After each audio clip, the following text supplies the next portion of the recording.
what I know for sure is that speaking your truth is the most powerful tool we all have. I've had rainbows in my clouds. And the thing to do, it seems to me, is to prepare yourself so that you can be a rainbow in somebody else's cloud. We all really, really love one another. Deep down, we all love one another, and we need to get back to that.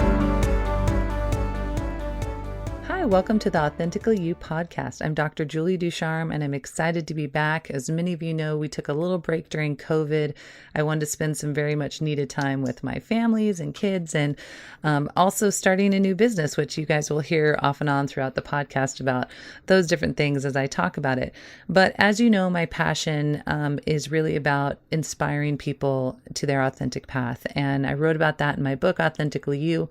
But the other thing I love to do is find men and women around, not just here in the US, but out of the US as well, all around the country, telling their stories and their authentic path, because it inspires and motivates me. And I know it inspires and motivates all of you. And we all can't be experts in one area. And so I love to bring in people who have expertise in all different areas that can support us. So I'm really excited today to have Ilana Jankowitz with us, and welcome to the show. Thank you, Judy. Thank you for having me. Well, it's so great to have you. And let's see, we are, how many hours apart are we? Are we 9? Am I getting that right? 9? Because you are in, I've been in this morning in Spain. I've been in the UK. And so Switzerland, right? You're in Switzerland? And now you're in Zurich. Zurich. It's I'm laughing because I've been living in so many different time zones. I'm always trying to go, wait, which country am I in right now? So thank you for being on the call, because I know it's always fun to try and organize these, I'm 9, 10, 12, 15 hours apart. So it's great to have you on the show. And, we were talking off mic about all sorts of different things about you. And, money is always a topic that it's always been big in my life, because I didn't grow up with a lot of money. And so when I started making money, I know I definitely spent it poorly when I first got it, because I was so excited to have money. And I know we're going to talk a lot about your story and money. And so I'd love for you to tell our listeners about your story and how this all relates in your path. Sure. So I grew up in South Africa with a mum who was widowed at a very young age, one of 5 children. And I knew what poverty was. I knew what going without, I knew what lack was, and I knew the words that I heard very often: we can't afford it and we don't have money for that. So I knew from a very young age that I was different to the other kids at school. I didn't dress the same as them, and my mom had the battered car, where the other moms had very fancy cars. I must have made a subconscious decision that one day when I had children, my children were never going to go through what I went through. They were never going to be embarrassed. They were never going to feel ashamed about not having money. And later, many years later, when I got married and had my children, I went crazy. I bought the kids designer clothes from babies. I mean, they literally, I think some of the stuff they got to wear once. They went to private schools. They had expensive birthday parties that used to look like a theme park at our house. And literally, I was giving my children everything that I never had as a kid. I got into a lot of trouble with my husband. Fortunately, we're still married 33 years later. But I got into a lot of trouble. He just didn't know what was going on with me. I was not the woman that he married. I'd literally gone. I was a different person when it came to money. The money would come in and I would spend it so fast. I would rack up one credit card, and if that one was full, I'd get another credit card. And because of they knew him at the bank and he had a good credit, I would go into the bank and they would give me another credit card. They weren't shy to give you more credit. Wow. And hiding stuff from him. I was hiding shopping from him. And it got really quite serious that every month when the credit card statement used to arrive, he used to say to me, the amount on the credit card, it's a limit. It's not the target. Every month, if it's 20, 30 grand, you hit that amount. Wow. I could not stop myself. I just kept spending. And if the money was there, I kind of had this feeling, well, it might not be there tomorrow, so I need to spend it. And later on, I learned that that comes from the scarcity mentality that I grew up with. Well, it got to a stage where he said to me, he wrote me a letter and he said to me, you need to do something. And a friend of mine told me about money coaching, which I'd never heard about. And I took this quiz, and the quiz told me some horrible things that I didn't want to know. So I avoided this money coaching. I avoided this quiz. I didn't want to know anything about it. And eventually, I think after the next credit card arrived, I promised I would go for money coaching. Julie, it was the best thing that ever happened to me. I sat and cried in every single session. I couldn't believe how my past, my childhood, was affecting the way I was being as an adult. It was affecting the way I was teaching my children that they can buy whatever they want. They don't have to think about the future. They don't have to think about where the money comes from, because there will be more money. And I had to unlearn everything that was from my past, in my subconscious, and change my mindset, rewrite my money story. And while I was going through this process, we were doing some of the sessions we were doing in groups, and they were talking about different things different women were going through. And I kept thinking, I know somebody that does that. My best friend does that. My sister-in-law does that. I kept thinking, I could actually help these women, because my life started getting a lot better. I started understanding. I started being in control. And when you have a feeling of control as a feeling of chaos, it's a very different feeling. And the lady that actually taught me said to me, you'd make a very, very good coach. You're very intuitive. And I actually did the coaching course and became a coach. And it was, I had practice clients initially, and then literally my business has grown from referrals. I hardly advertise anywhere where I actually pay for advertising. Most of my work comes from clients that have worked with me, will tell a friend, will tell a family member, and that's basically how it's grown. Yeah. That's my story in a nutshell. Well, and thank you for being so honest. I think that, it's difficult for people to be vulnerable and honest about things like that. Money is always a sensitive subject. Nobody ever wants to look like they don't have enough money. I know for me growing up, we were a middle-class family and we had what we needed and we were fine. But I remember kids would, one time in particular, there was these boots that were really popular. They were called the pearl boots or whatever. They were cowboy boots, and all the kids were getting them, and they were really expensive at that time, maybe $100, 20, 30 years ago. That was a lot of money for shoes. And I wanted them so badly because the kids were making fun of anyone who didn't have them.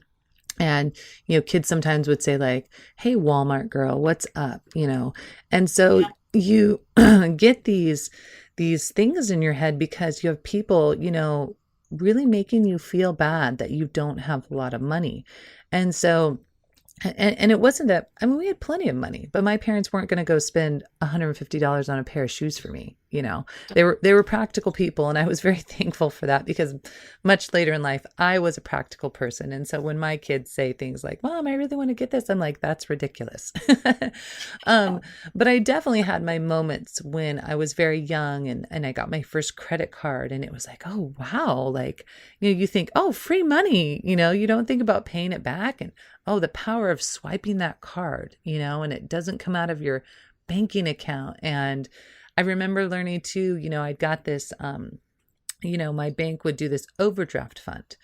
And so it was like, if you miscalculated, but really it was like, oh, well, it's a $5,000 overdraft. So, oh, well, if I go a couple hundred, 300, 400 into it, like whatever, I'll slowly pay it off, and the power of having that, I used to call it like a drunk power. You're just like, oh, I could just go buy this and this and this. It may not be in my checking account, but I can put it on a credit card. What's the big deal? And, I remember never having any training in money in school or anything. I mean, did you ever have any training in school at all? Because I don't remember having one. None of us had training at school, and that is the big problem. I've been asked many times to come and coach and to work I'm very involved with the international school where we live. And my children have gone through there, and I've had kids that I've sponsored that came from Nepal that were at the international school. And I've been asked to coach the children, and I think they need to learn this lesson at home. Children learn by watching their parents. Oh, yeah. Everything that is in your subconscious, your beliefs, your patterns, your behaviors, you have formed from birth until the age of 10. So to teach a kid at school who is, doesn't understand about money, is not working, it's it's not the right place. They need to learn at home how mom is with money, how dad is with money, what was said at home about money.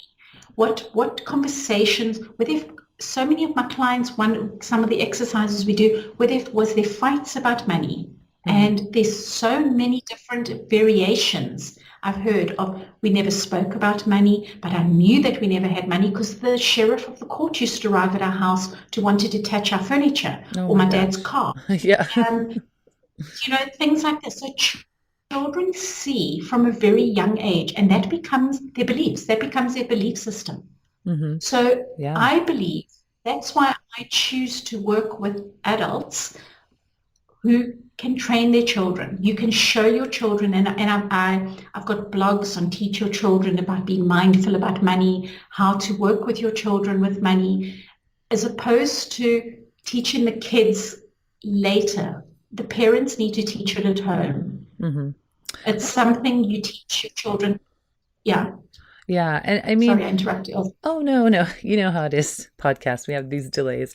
But good point. So my parents were very frugal, and I saw that, but my mom wasn't wanting us to get any type of checking account or learn how to balance our checkbooks or anything early on.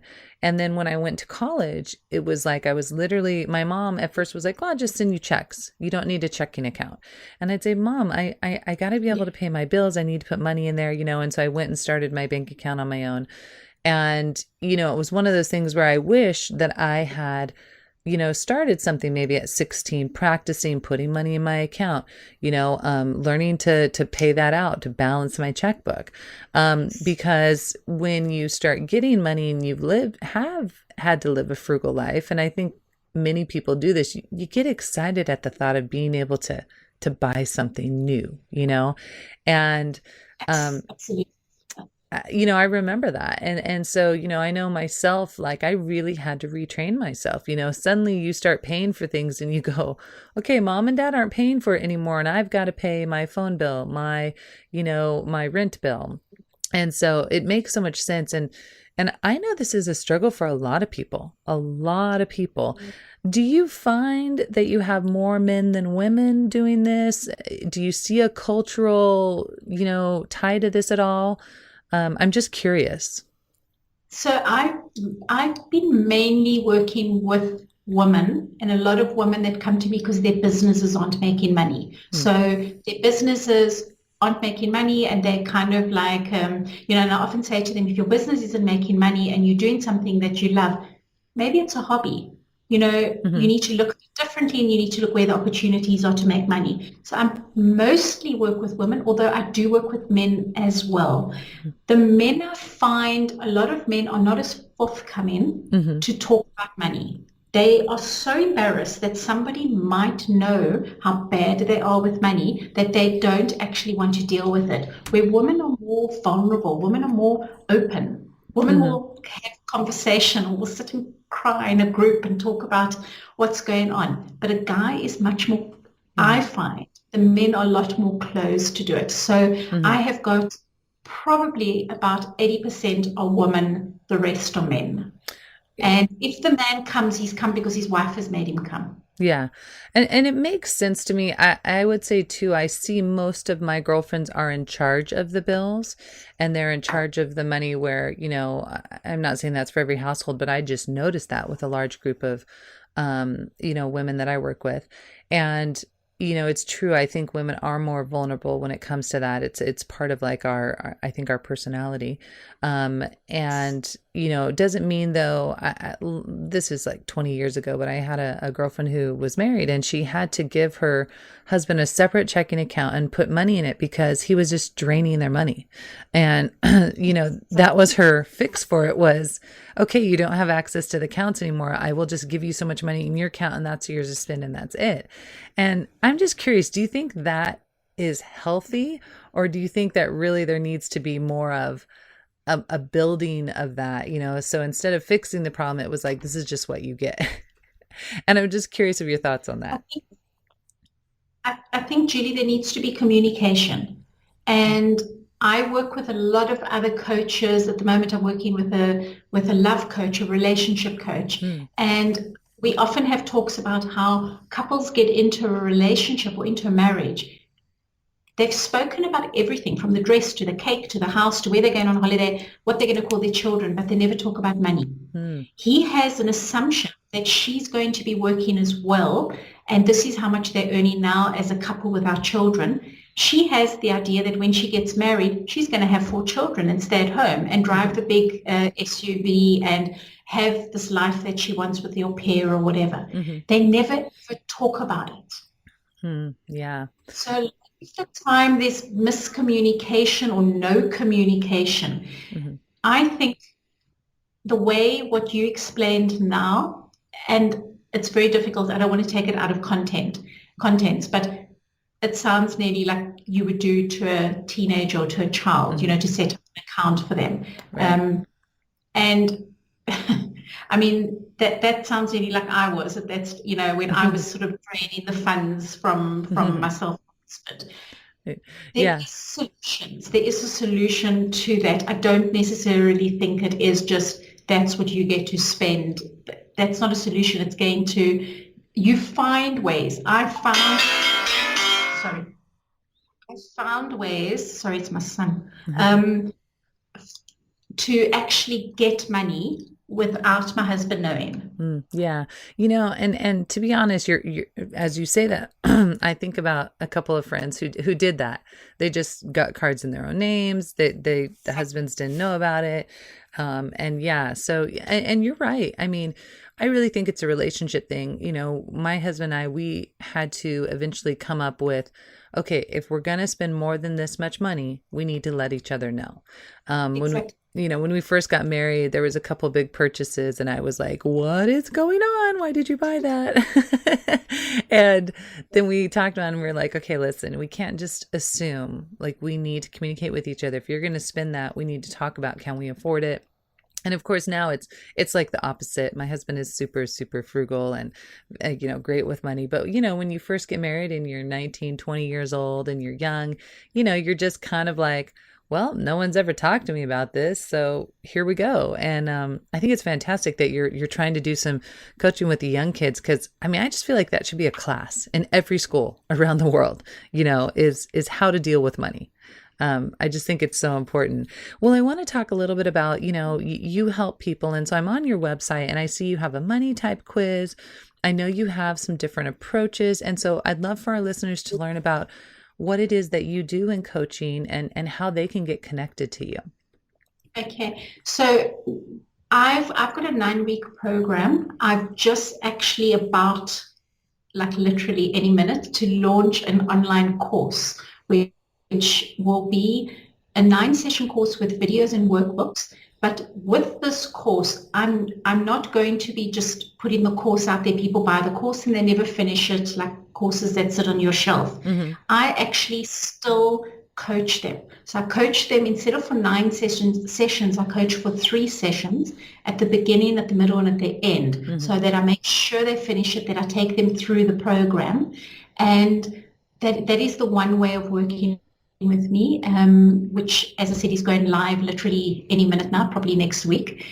What people need to do is go on to the quiz, take the quiz that I can see exactly what's going on in their money situation. That quiz tells me everything. That I can see from the archetypes what is going on financially, but also what is going on in every other area, because money is an energy and it flows. The same way, like when I had money issues, it affected my relationship, it affected my self-confidence, the feeling of not being good enough, of scarcity. So the quiz tells me what's going on.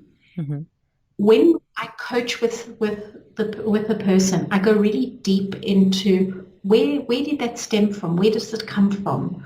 What were you told? What beliefs are there? What mindset have you grown up with that needs to change? And it's quite interesting. I coach women, 20s, 30s. I've got a woman who signed on last week who's 60.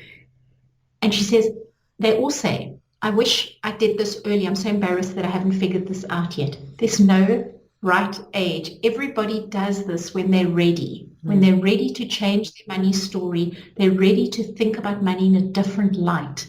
That is when you do money coaching. That's fantastic. And here I'm seeing the website is mindfulmoneycoaching.com. So right. We'll also put that in the description for those of you who are listening and might be driving right now or not able to write that down. Don't worry, it'll be in the description for you. And I love that you've got this money type quiz.